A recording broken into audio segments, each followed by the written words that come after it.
چل رہا. تو حیدرآباد رضوی صاحب ہمارے ساتھ لائن پر موجود ہیں, MQM کے سینئر رہنما, ان سے بات کرتے ہیں. رضوی صاحب کیسے ہیں آپ؟ جی اللہ کا شکر, آپ خیریت سے ہیں؟ الحمدللہ.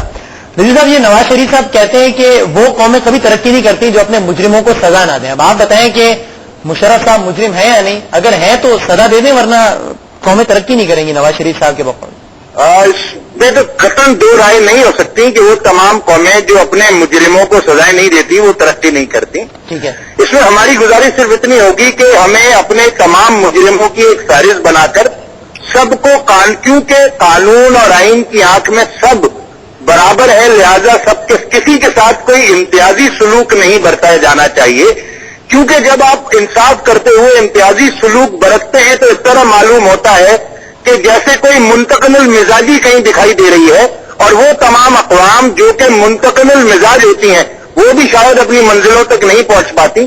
لہذا ضروری ہے اس بات کا کہ مجرموں کا تعین کرتے ہوئے تمام مجرموں کو ایک ہی آنکھ سے دیکھا جائے, اس میں کوئی تفریق نہ کی جائے. نہیں تو حیدر صاحب, اگر تفریق نہیں کی تو پھر ان مجرموں کی تعداد تو 3 لاکھ ہے, تو پھر یہ بھی پریکٹیکل نہیں ہے, تو پھر کیا کیا جائے؟ تو اگر آپ یہ سمجھتے ہیں کہ آپ کو اپنی قوم کو آگے لے جانا ہے تو پھر بڑے فیصلے تو کرنے ہوں گے. اور یہ بڑا فیصلہ آپ کے خیال میں کیا ہو کہ ماضی بھول کے آگے چلا جائے؟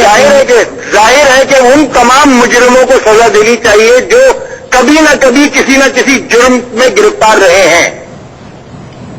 یعنی 3 لاکھ لوگوں کو دے دی جائے سزا؟ کیا ہے صاحب, اگر آپ آئین اور قانون کو اس کی اصل روح کی بنیاد پر اور جیسا کہ وہ وضع کیے گئے ہیں, اگر کانسٹیٹیوشن کے آرٹیکل 6 کی شق 1, 2 اور 3 کو سامنے رکھتے ہوئے اگر سزائیں مرتب کر سکیں تو یہ ملک کے لیے بہت زیادہ ضروری ہوگا. جی, تو حیدر صاحب کو درمیانی راستہ آپ سمجھتے ہیں ہے اس سلسلے میں؟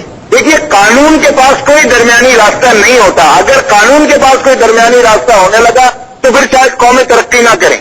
جی, بہت شکریہ. حیدر عباس رضوی ہمارے ساتھ موجود تھے وسیم, اور انہوں نے اپنے موقف سے, اپنی جماعت کے موقف سے تو ہمیں آگاہ کیا.